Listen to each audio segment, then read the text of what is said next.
I'm Amy Jo Martin. Welcome to the Why Not Now show.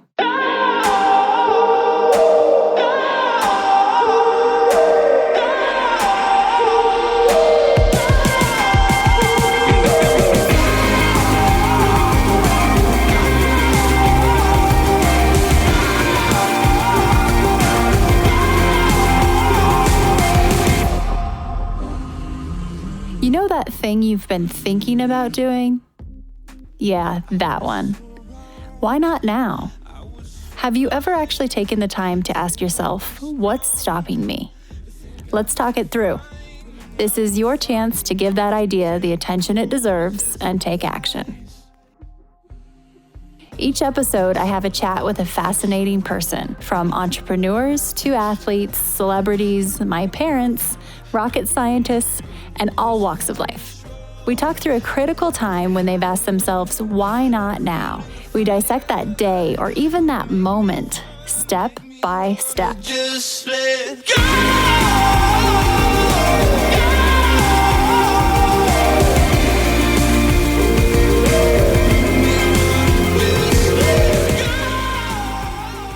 Ladies and gentlemen, welcome to the Why Not Now show. Here's your host, Amy Jo Martin. Oh my goodness. So clearly we're back in the studio together. This is Amy Jo, obviously, and Richard, my partner in crime, husband, and fellow road tripper. I'm more the partner than the crime. I just wanted to say that. Okay. Well, we are sitting in our home studio and we're recording for the very last time because we are moving on. And so today, what we want to talk about is this kind of crazy adventure we're about to set sail on and how we apply the Renegade Rules to our daily life, because we're going on a road trip. We sold our house and we didn't expect to sell it very quickly. And we didn't know what to do next because we just haven't found anything that we're super excited about for our next living situation. So we got an RV and we're hitting the road, Jack, with a 1-year-old. How we spend our days is how we spend our lives. For me, being able to design my own day is a non-negotiable. As many of you know, I'm a bit of a time management nerd. So when I find something that allows me to be more efficient and more effective, I want to share it with everyone. So here's the scoop. I have a new tool in my productivity tool belt, and I'm a bit obsessed. It's Monday.com. My team and I have never felt more organized, and I have a new sense of perceived control. My to-do list is no longer the boss of me. I feel more in control because every project, initiative, date, and task is captured and organized in one place. And my team is in the loop and involved every step of the way. With Monday.com, it's like I have a brand new operating system. There's no long list, and everything has its own home, its own deadline, its own team member that's assigned and associated, and it's color coordinated. We all have multifaceted jobs and businesses. There are many components to my business, and each and every one of them has its own compartment. Each division is always one click away. For example, my team and I have a dedicated board for this very podcast. Did you know there are 28 steps involved in getting one podcast to air? It's the same exact process every time. And it's a system. We have the various key steps mapped out as micro tasks. And this allows for my team and I to stay in lockstep every step of the way. With Monday.com, I can zoom out and see the big picture, a roadmap view from 30,000 feet. And a moment later, I can zoom in and focus on a specific micro task within a project, within a division of the company. I could go on and on about the features that Monday.com offers, one of which is I've built my social media content calendar inside of Monday.com. I finally have one that I actually use, that I like, and it's embedded into my overall Google Calendar. Another feature that I love is the Google Doc integration. You know I love a good spreadsheet. I can pull them into Monday.com and edit them right there versus having 97 tabs open on my computer. If how we spend our days is how we spend our lives, then I can't think of anything more important than using the time in our days wisely. Head to Monday.com if you want a free trial. And let me know on social media how it goes for you. Shoot me a DM. We can swap tips and tricks.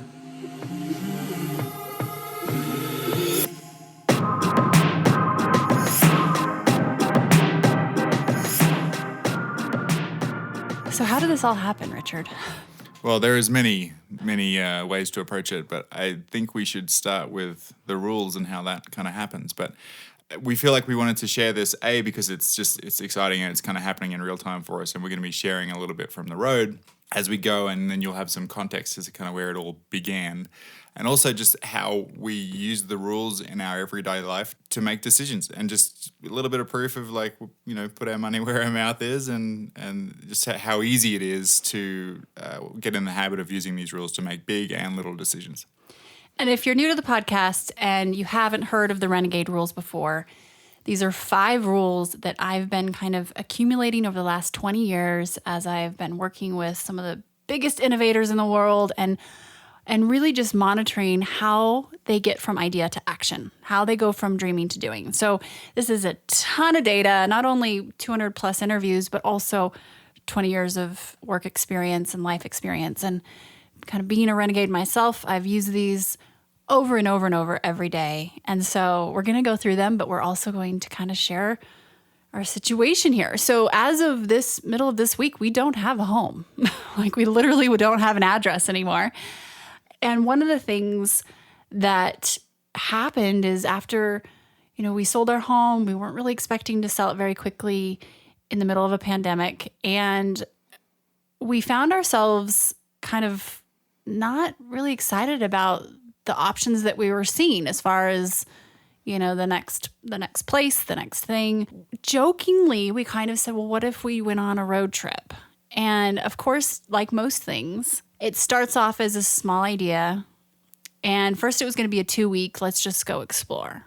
And now it's a 45-day and maybe longer. And we've bought an RV. And so Renegade rule number 1 is, what's the worst thing that can happen? And we have been through this process, right? Because you don't even start with that question. First, you just ask yourself, what if this doesn't work? So, Richard, to you, what does that even mean? So we're hitting the road, we're going to be traveling around. What if this doesn't work? Yeah, I think that we were just saying before, firstly, it feels overall that there's very little risk involved with this decision. I think that if it doesn't work, if we get out, we've lived in small quarters before. We lived on a small boat, and not with Lincoln, but we've done that. So I think the easiest thing is, what if it doesn't work? Is that you turn around and you drive back to where you came from. You know what I mean? And there's the pandemic going on. Obviously, there's this second wave or whatever you want to call it. So there's a few other variables involved that aren't in our control. But I think that's the ultimate. What's the worst thing that can happen? What if it doesn't work? We drive back to your parents' place and they have an RV pad, and we sit there and figure out what we do from there, Nothing like being a couple of 40-year-olds, well, you're almost 40, Richard, and moving back in with your parents. But that's honestly kind of the worst case scenario. And the whole process of, what if this doesn't work? Well, we don't like it. Then what? Then we come back. Then what? Then we look for something else, or we live in the RV for a while, or I don't know. I think we build these muscles up of just having more and more capacity for risk and unknown, because this isn't the first time we've done this. And I think that's important.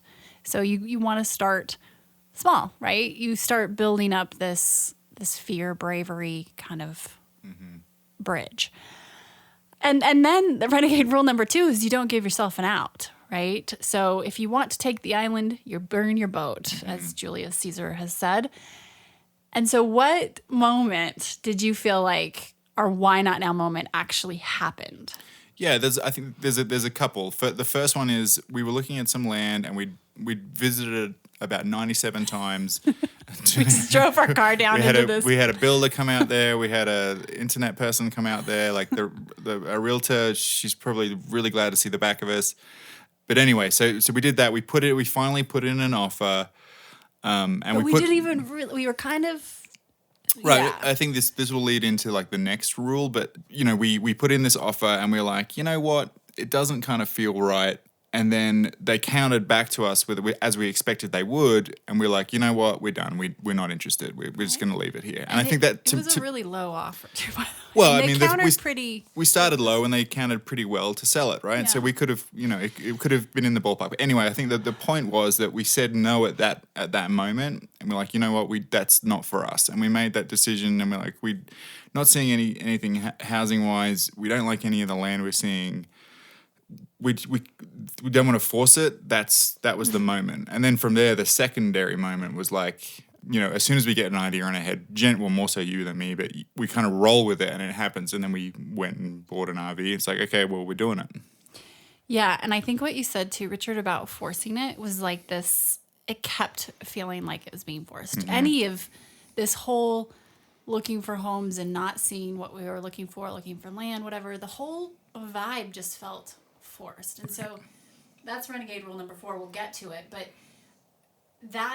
it was a bit of an override, probably just to keep trying on that land. But we felt like, I think when you got a 1-year-old, you just think in your head, I need a place to live, right? We need a home. And so for the longest time, we didn't even really consider other options until we were honest with ourselves. And we said, you know what, this isn't feeling right.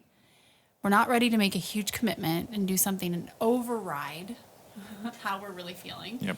Because when we override, usually it ends up in something that then we have to unwind. Right, It's and a mess. for sure, and I'm sure all of you listening have. I mean, I don't want to paint you all with the same brush, but I'd say a fair majority of you have made decisions that you'd known at the time. It's like, God, this doesn't feel right, but you do it anyway, and you kind of override your initial feeling. And I know we've kind of moved away a little bit of a tangent, but from the burn your boat.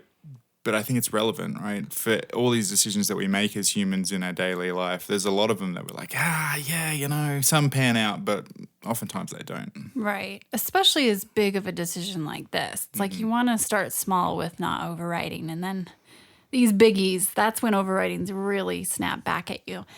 So don't give yourself an out. I think there was a moment where we were discussing, okay, are we going to counter or not? And jokingly, I picked up the Magic 8 ball that I have, which is, how could I forget this? it's really just like this promo item I got from a speaking gig that's like branded, and it doesn't even work properly. But I jokingly, we're laying in bed and I was like, okay, let's just see what we should do about this land. And I turned it up. We said, should we, Such and such. yeah, should we move forward with this property? And it said, go slow. And you and I both, it's almost like simultaneously, we took a deep breath of relief. It was like, oh my God. Thank you, Magic 8 Ball. Yeah. And what we were told, it had nothing to do with the Magic 8 Ball, but I think it was a reminder that we have to check in. And Renegade Rule number 4, I know we skipped 3, we'll get to it, but is to be hyper aware of your mental, physical, and emotional state. And so we had been kind of muzzling that, I think. And finally, we let ourselves hear our own feelings, right? That internal GPS, that compass, it's science, man. It's physiological. We were suppressing it. And so once we were like, oh yeah, we've got this like magical, GPS in us. Why aren't we using it? For sure. I think muzzling is a really great word. And it was also, as humans, sometimes we need consensus to validate our ideas. And there's healthy consensus and non-healthy consensus, and just, trusting your gut and all that sort of thing. But this little inanimate object was the consensus that we needed to validate ourselves together. And then we had our own joint consensus, like this is totally the way to go.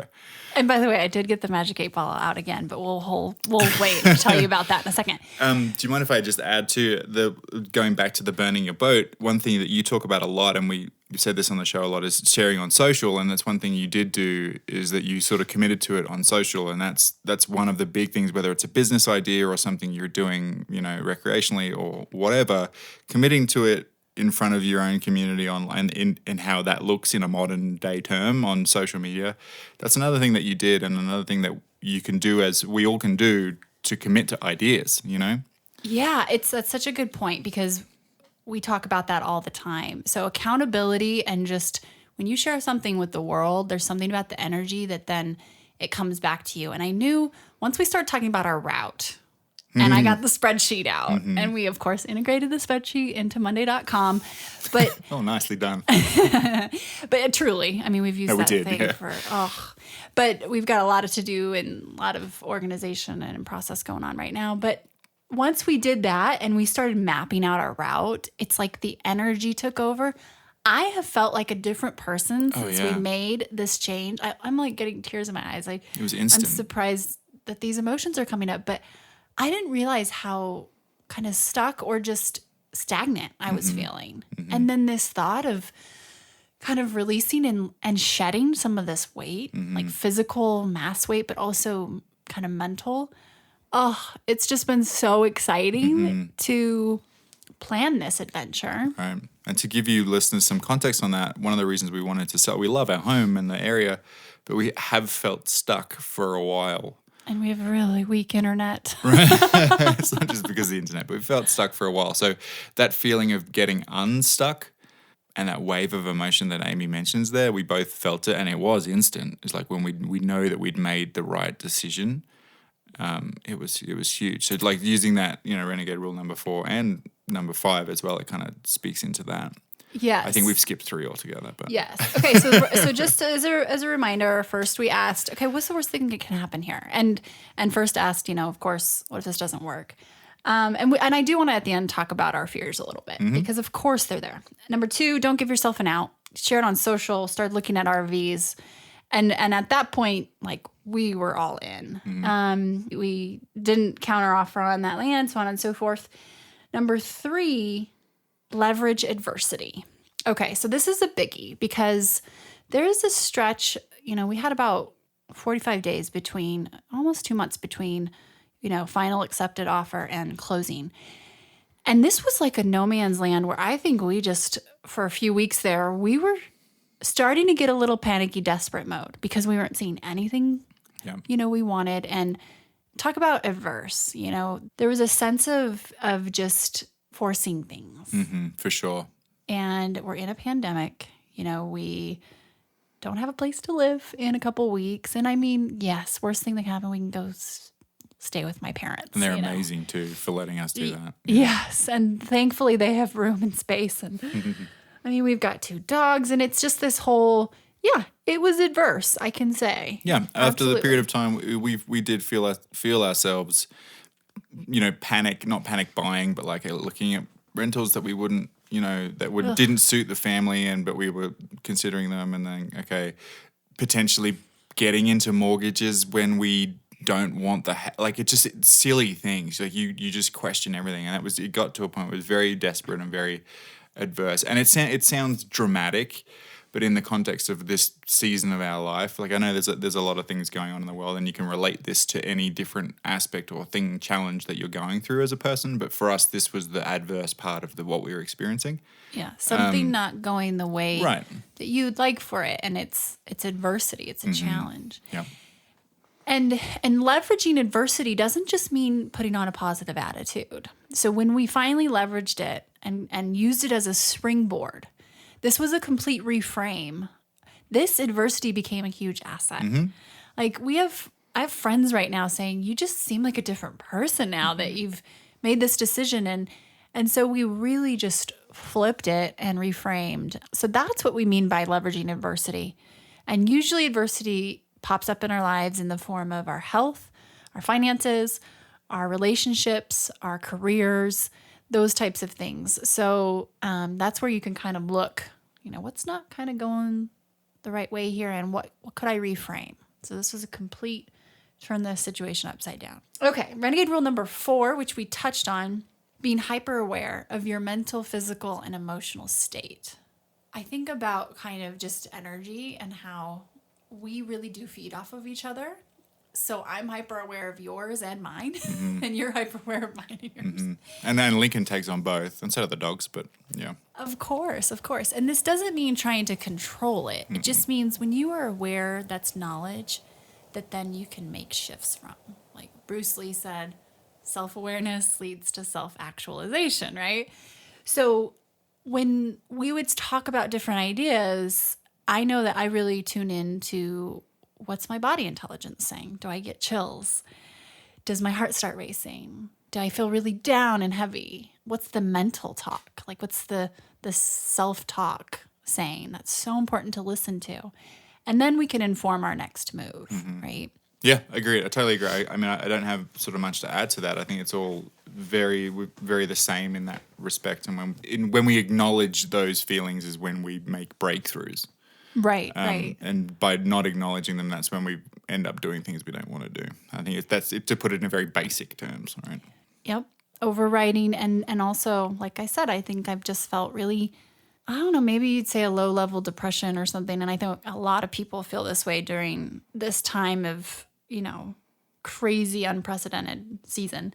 Of all the rules, I'd say this is one of the biggies that can change your life the quickest. And it's a daily practice, right? Yep. Okay, Renegade rule number 5, having a strong operating system and belief system that are in sync, right? So this is, again, one of those things that takes constant work. And what we mean about that is our operating system is just like our iOS, right? Or your operating system in your phone or your computer. And this is how we manage our day, our time management, how we choose to spend our day and navigate, from thing to thing. That's our operating system. Sometimes we need upgrades. Sometimes we have to audit it. And then our belief system is our, kind of governing principles for our life. It could be your why, something bigger than you. And so with us, once again, I think until we really arrived at our why not now idea of let's hit the road and go travel, I think we weren't really, we're all about the renegade mentality and these 5 rules and living in the now and figuring out how to do what you want to do. And we were kind of starting to stray a tiny bit from that with this big decision. And once we started to embrace what we truly believe and get back into that belief system, Yep. I help people do difficult things for a living. Like, we can do this. We can do difficult things for ourselves. And I think that's what, let's apply our own medicine. Yeah, no, that is our operating system that we've kind of developed over time, is that it is possible. And then the belief system that it is possible, and the operating system of like, okay, now how, and let's get it done. Exactly. And having them in sync, so from moment to moment, we can zoom out and be focused on the big picture, the why behind this, why we are doing this, making this choice. And we can zoom in the next minute and we're literally down into the weeds of, okay, we need to find a campground in Glacier National Park on this night during a pandemic when everything's really booked, and how many amps do we have? And it's just, the amount of details the last couple of weeks of trying to move from a house that has a ton of stuff in it into an RV and planning the trip and selling and working and blah, blah, blah. It's just been a lot of little details. Like, it's very interesting to see what goes into a transition like this. And I think this has been a stressful time. Yeah. The amount of change and preparation. Yeah. Well, one thing I see that we do over the few times we've made these kind of decisions is that we do like to lump a few things on together and then have them all working, positive or negative, have them all working together and then come out the other side of a few different difficult scenarios. I think we secretly enjoy that. So that's part of our cauldron of change. I guess that's part of our operating and belief system too. Whether that's something we can willfully acknowledge or not, but I think it's true. And Absolutely. It plays into the positive outcomes that and the experiences that we've had, and I think for us as parents too, there's this element of like, well, you're traveling, and I know we've mentioned the pandemic or whatever. You're traveling in a pandemic, and it's just like, well, we needed a break. And we, timing wise, this all seemed perfect. And for us as parents, we want Link to see the world as much as he can and have as many good experiences as he can, different experiences, I should say, as he can. And this is one way that we can provide that to him, and the timing is perfect for us to do that. And so I think thinking for the life that we want him to have as well, in terms of his experiences and open-mindedness and acceptance and all those things that we want to instill in him, and meeting different people, learning different cultures, all that sort of thing. Like that's really important to us. For I went off sure. on a little bit of a tangent, but I feel like that was important to note because he's a big part of our decision-making process too. We're not doing this without him in mind. Absolutely. And this process, it's been messy, Yeah. right? Anytime you go through this big of a transition, there are going to be days where it's like, what am I doing? Right. Really? I'm moving. What? This is just a lot. But you got to keep that belief system in check. Like you got to keep it top of mind Right. because it comes down to a bunch of details and being a little inconvenienced, right? Yeah. This is not a big deal compared to the rest of the things going on in the world. And yes, to touch on this, we're going to be social distancing the whole way. We're obviously very self-contained, masks all the time, and we're going to be out in nature 99% of the time. So, and speaking of which, let's just touch briefly on some of the big parks we're going to hit in case anybody has Yeah, advice. some of the fun stuff. Like, Yeah. Instagram, it's going to be all sunsets and mountains, man. Oh, and by the way, I'm still going to be working. We're still going to be podcasting. What's cool is we've built over the years, this is a big part of my belief system is design your own day. And I strongly value map freedom for myself, and so does my family. So we are able to... Can I meet them? They sound cool. What? Can I meet them? They sound cool. Your family, my family. Your family. That would be you. And these are some of the things that we've done to build the life that we want, right? So we can work from the road. And what's amazing is, and we've done a ton of research on this, is like, how do we get strong connection? It's probably going to be stronger than this house in the forest. Probably. And so it's, this isn't just like, let's take off and just turn everything off for a couple months. It's, what's cool is it's pretty fluid. And this is, sorry to interrupt you, but this is genuine research into whether we want to do this as a full-time thing as well. Like this is Absolutely. actually on the table as an option for long-term living. I've already So- planned the next. Yeah, I'm sure you have. I'm already planning, we're going to homeschool Link. He's going to learn about geology in the Grand Canyon. Like, I Right. got this all figured out. Yeah. I have geologists in my family. Very good. Very nice. Rando. So yes, We just to love double rocks. down on that, this has been freaking messy. I mean, at times, but thank you again. Monday.com is keeping us in line. Okay. I'd also like to quote Chris Martin if you quoted Bruce Lee. It's like nobody said it was easy. It's like the 20-year anniversary of Parachutes yesterday. Oh, really? Oh, God, I love that album so much. He looks so young. Okay, 'cause of we digress. Okay, our route. So if you've been to any of these national parks or areas, please hit us up and give us the scoop. We are going to them, I think all of them for the first time. Yeah, so all right, so we're gonna hit up Glacier. We've Glacier been to first. Yellowstone before, and so I know a lot of people are probably gonna say Yellowstone, but I grew up in Wyoming. Richard's been there. Love it. Love it, absolutely. So we're going up into Montana Glacier first, then over into Spokane, Lake Coeur d'Alene area, and down Mount Hood, Crater Lake, Crater Lake. Oregon coast. Yeah. Oh, we're so excited about the Oregon coast. Convinced Ajo to go to Tillamook because there's an ice cream and cheese factory there. That's the only And then reason. Cannon Beach up north. But yeah. So if you and we're gonna keep going, but if you have tips or places we should see, Oh, Tahoe, Yosemite, those two as well. yeah, we haven't even. I mean, the redwoods. Redwoods they is one were of the kind huge, of our iconic. Hey, let's go to the redwoods, and then we started placing. We knew also Glacier. Yeah. So redwoods, obviously down into and like Redding, and then Tahoe and Moab after that. Tahoe, and then Yosemite. Yeah. Yep, back up through Nevada. We think. I mean, this could change, and then into Utah, Moab, and then ending it up in Colorado and Breck and the Side trip to Rockies. Denali, To where? Alaska. Denali? I'm like, wait a minute. Do you even know where that? Like, it's possible though. We did route it, so you can. You can do it. It doesn't take as long as I would have thought too. It wouldn't work. We can't get through Canada. Yeah, we can't get through Canada. They won't yeah. let us in. Next Although time. I would love that's as soon as they let Americans in. Okay, so that's kind of our route. Yeah. And it's up, we can change it and shift. There's a thing out there called COVID campers where we are not the first people to think of this idea. A lot of people are out just exploring nature right now. So as much as this feels like, let's just hit the road and like stay here wherever, however long we want, and then figure out where we go next. It's not exactly able to work that way, especially this is our first time like places are booked up, and Yeah. obviously we're not using any public bathrooms or facilities or Most of them anything. are So I closed, just want to kind of make sure that that's clear. The hashtag's the Renegade Road Trip. Of course. I love it. I think there's That's like 2 awesome. posts on there. So Yeah. Have you already started using it? yes, Oh, of nice. course. And I do have a highlight on Instagram, so you can see this process unfold up in the highlight stories.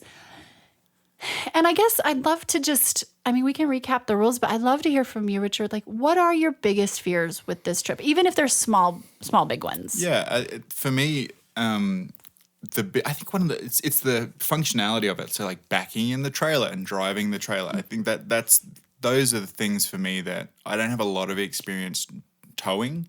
I've driven buses and worked in construction, so trucks and whatever, but I've never like had a lot of experience towing. Thankfully, we live in an area where the roads are fairly narrow and mountainous, but I mean, we're not talking like Glacier Mountain Park mountainous here. Like these are hilly. So I'm worried, a little nervous, not worried, but I'm a little nervous about that. I think that's just an experience thing. After a couple of weeks, I feel like we'll get better at it, but that's one of the big things. And then learning how these things, like how it operates and the systems and being able to fix things on the fly, like fully believe that we're both capable of doing that. It's just that first time it happens. Like Bambi legs. Yeah, like there's the things that inevitably are going to happen. Yeah.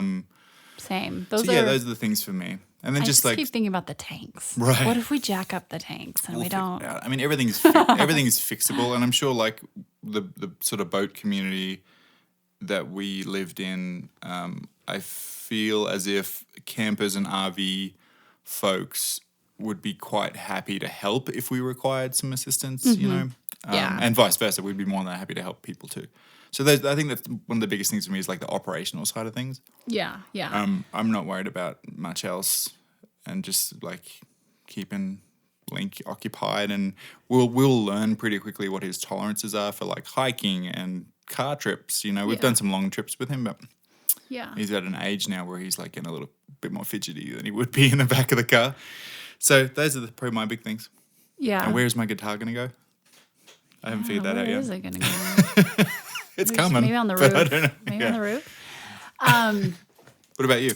Similarly, you know, some of the just equipment stuff, we've learned so much about RVs and we still don't know very much. We're like, how many amps and like, where does this go? And backing it up, which has been a process. We've, you know, had other different toys that we've been trying to just practice and learn, but it can be daunting. Like, you know, It is. especially when people are watching, I guess. So we tried to book the pull through.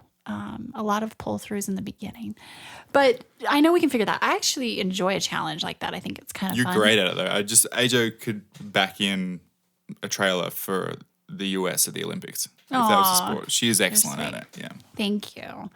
And you're a great guide too. I'm really not. I'm actually not that I good. know, You're being but- very nice right now. I'm not the best kidding. at either We're getting of those better. things. I'm the guy that doesn't like stands behind the trailer when I should be in mirror view. Yeah. That's one me. way to like put a stress test on a marriage is backing trailers up. Oh my goodness. But then I think about like Lincoln sleeping it. Like we have a situation that we think will work. You know, we've researched the heck out of this and we found a little, you know, travel crib thing, but you always just wonder what it's going to be like in that close quarters and different environment. And, you know, if he's upset and we're in a campground and he's waking other people up at night and just those little things they're not really worries. They're just thoughts, which we'll figure it out. I think one of the things that just knowing myself is I'm committing to being present during this adventure and not thinking about what are we going to do when it's over, right? That's key, I think. Because otherwise you kind of leapfrog the joy and the benefit and the experience. And so I'm just trying to kind of, what I love when you go back to Renegade Rule number 1 is the worst thing that can happen. We get back and we figure it out then, right? We've got a lot of different options. But like last night, middle of the night, like I woke up, you know, tended to him, and then I kind of couldn't fall back asleep. And I just kept thinking, is it irresponsible as parents, like to have a 1-year-old and not have a home address? And just silly thoughts in the middle of the night, which then I let logic pop in and it's like, no, this is fine. But there's just this like, I don't know. It's tiny. It's not a big fear. It's just kind of a little tiny nag. And then I think about the pandemic, and obviously we're going to be extremely safe, and maybe our route will change. Who knows? Right. And That's the what's worst thing cool. there is that we can come back to we're on wheels. We're not like we're flying somewhere where we're not going to be able to get home from. Yeah. So Yeah. I think just having first lived on a boat allows us to have a much easier, just kind of, I don't know, like my nervous system is not buzzing and nervous in a way, because we know what this is like. And there's something so cathartic about shedding and simplifying life. Like, we can get so complicated and accumulate so much stuff. And so I just like simple. yeah, there's something very, very liberating about simplifying. Yeah. And this, again, like, I know this is our current situation, but for those of you listening, I mean, simplicity is key, and you hear it in so many different contexts of business and personal or whatever, but there is something very, very liberating about simplifying, what you're doing. So we've experienced it. Yes. And one more note that really kind of, I know for me energetically, it just like threw me into overdrive was I started following and listening to full-time RVers. And that was like, there's a subculture here, right? But you can kind of learn, and I just dove in. And if there's something you've been thinking about doing, embracing and just kind of absorbing as much as possible from people who are doing it is so encouraging. And it makes you just realize we can do this, right? So recap of the Renegade Rules. Number 1, ask yourself, what if this doesn't work? What's the worst thing that can happen? So what if this doesn't work? Then what? Then what? Then what? Renegade Rule number 2, don't give yourself an out. Put some sort of mechanism in place that holds you accountable to doing that thing, taking that first step. It could be sending a text to someone. It could be emailing. It could be sharing on social. Number 3, leverage adversity as a springboard, right? Adversity is an asset. Number 4, being hyper aware of your mental, physical, and emotional state, right? Doesn't mean you're trying to control it. You're just extremely aware. And number 5, having a strong operating and belief system that's in sync, right? That you're able to zoom in and out, forest through the trees. And by the way, if you would like a list of the Renegade Rules in your inbox, then head to amyjomartin.com and I will email you the rules, map them out for you. So if you're taking notes, awesome. But if not, just head to amyjomartin.com and you'll get the 5 Renegade Rules. And that, my friends, we have no idea how this is going to go down, but we will, of course, share the tales from the trail. Yeah, we'll have some normal episodes, with our amazing guests, and we'll pop in every once in a while with updates, and you'll hear from us. And just follow AJ on social than me. She's obviously better at posting than I am, but I promise a sunset every once in a while. And so that's it. Thank you so much for following along and joining this adventure, and we'll see you out on the road.